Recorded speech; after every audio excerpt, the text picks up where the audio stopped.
वंदे मातरम। कैसे हो बच्चों? आशा रखता हूँ ठीक हैं। और इंग्लिश के वर्ड मीनिंग खूब याद करना है। जो हार्ड वर्ड आते हैं आप लोग इसे खूब लर्न करना। आज हम लोग यूनिट 2 पढ़ेंगे। How many did you. Chapter का नाम है how many did you. Activity 1। थोड़ा दिवस पहला राकेश ना जन्म दिवस હતો તેના फोटोग्राफ जुओ। ये देखिए, यानी कुछ दिन पहले राकेश का जन्मदिन था। ये उसका चित्र देखिए। હવે તમારા शिक्षक रमत रमाड़े તે प्रमाणे। और आपके शिक्षक अभी आपको एक गेम खिलाएंगे। તમારા शिक्षक वाक्य बोल से नहीं, आपके टीचर जी वाक्य बोलेंगे और चित्र के आधार पर वाक्य बोलेंगे। अगर वाक्य चित्र के आधार पर सही है तो उसे ट्रू टी लिखना, और अगर खोटा है तो आप यानी गलत है तो आप वहां पर फॉल्स लिखना। अब देखिए, जैसे ये चित्र देखिए ध्यान से, और जैसे आपके टीचर बोल रहे हैं कि this is the picture of garden. Teacher ने बोला कि this is the picture of garden, number 1।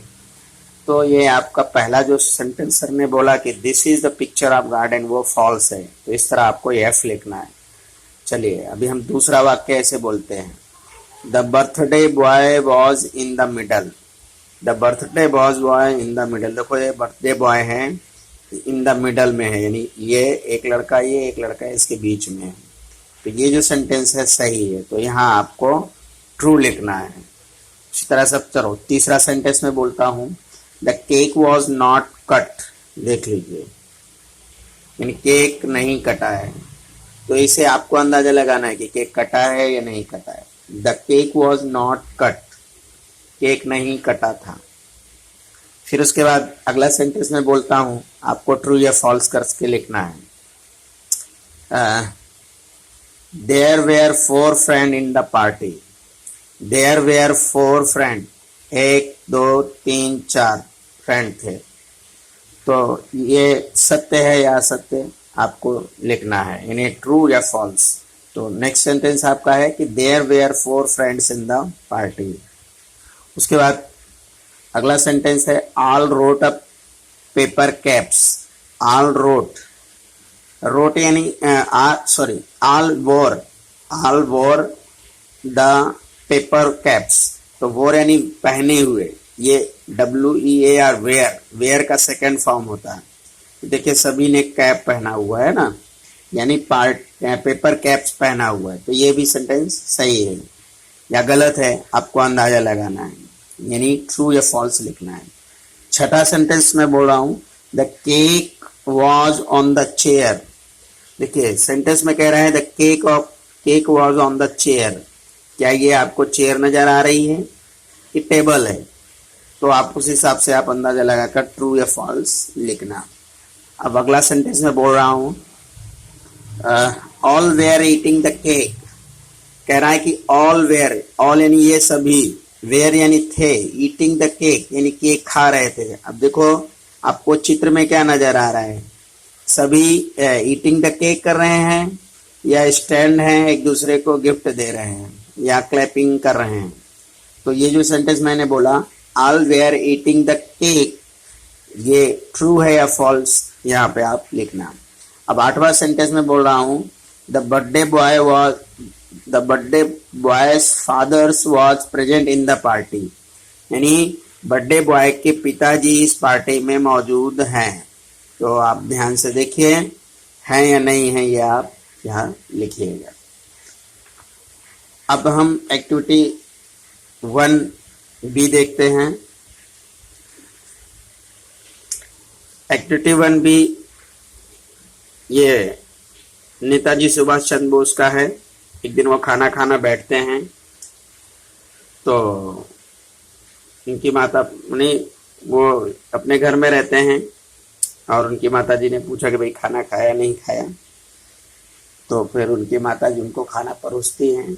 उसके बाद एक भिखारी आ जाता है, वो भीख मांगता है। नेताजी उसको देखते हैं और उसके बाद नेताजी अपना खाना उसको दे देते हैं। तो ये छोटा सा सारांश है, तो अभी हम इसको पढ़ते हैं, फिर हमें पता चलेगा।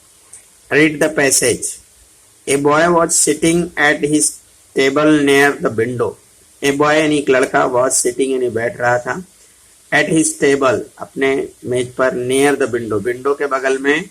एक लड़का अपने खिड़की के बगल में, टेबल पर खिड़की के बगल में बैठ रहा था। ही वॉज डूइंग हिज होमवर्क यानी वो अपना होमवर्क कर रहा था, यानी गृह कार्य। He was doing his homework, वो अपना गृह कार्य कर रहा था।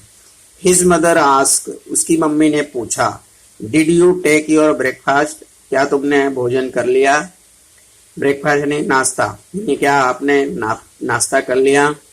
तो लड़के ने कहा, द बॉय सेड, लड़के ने कहा, नो नहीं। Mother called him and serve his breakfast, मम्मी ने उसे कॉल यानी बुलाया और उसको सर्व्ड यानी परोसना यानी सेवा करना या देना, हिज ब्रेकफास्ट, और उसको उसका ब्रेकफास्ट दिया। He was about to start his breakfast, वो सिर्फ अपना भोजन शुरू करने ही वाला था। Then a beggar came to the door, तभी एक भिखारी दरवाजे पे आया। ही सेड, वो बोला, please give me something to eat, कृपया मुझे कुछ खाने को दीजिए। The boys look at the beggar, उस बालक ने उस भिखारी को देखा। He look really very poor and hungry, वो सही में बहुत ही गरीब और भूखा दिख रहा था। He gave his breakfast to the beggar, उसने अपना ब्रेकफास्ट उस बेगर को दे दिया। The beggar was very happy, beggar बहुत खुश हुआ। This boy was later known as Netaji Subhash Chandra Bose, this boy यानी ये लड़का, लेटर यानी बाद में, नाउन यानी जाना गया, एज नेताजी सुभाष चंद्र बोस यानी यही लड़का बाद में या आगे चलकर नेताजी सुभाष चंद्र बोस के नाम से जाना गया। ये आप लोगों को बताने की जरूरत नहीं है, क्योंकि आप लोग तो पहचानते ही हो नेताजी को। अब हम यहाँ पर कुछ इस पैराग्राफ से, इस पैसेज से संबंधित यहाँ पर क्वेश्चन है, उसमें ट्रू फॉल्स करना है। Discuss in a pair and put mark of right and mark of wrong sentence, यानी सही और गलत सेंटेंस पर हमें टिक करना है। Mother give her breakfast to beggar, यानी उसकी मम्मी ने उसका भोजन भिखारी को दिया। तो बच्चों, उसकी मम्मी ने नहीं, उस लड़के ने ही दिया था, तो यहाँ पर आएगा false. The boy was studying, लड़का पढ़ रहा था, सही है, यहाँ true. Netaji gave his breakfast to the beggar, yes true. The boys did not eat anything, लड़का कुछ नहीं खाया था, यस, यानी नेताजी उस समय कुछ नहीं खा रहे थे ना। The beggar ask for some money, no, false.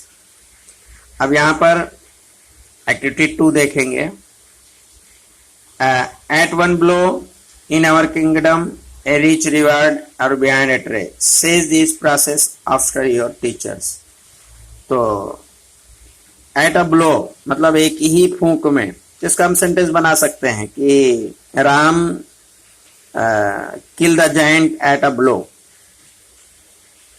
या इन आवर किंगडम। तो there are very giants live in our kingdom, या our kingdom is a very big, a rich reward, एक बहुत बड़ा इनाम। तो the king gave him a rich rewards behind the tree, behind the tree मतलब पेड़ के पीछे।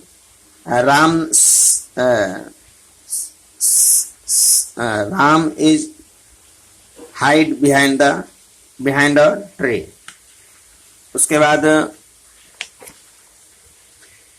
बी देखेंगे। Listen to the following words and repeat them loudly, यानी इन शब्दों को सुनो और दोबारा रिपीट करो।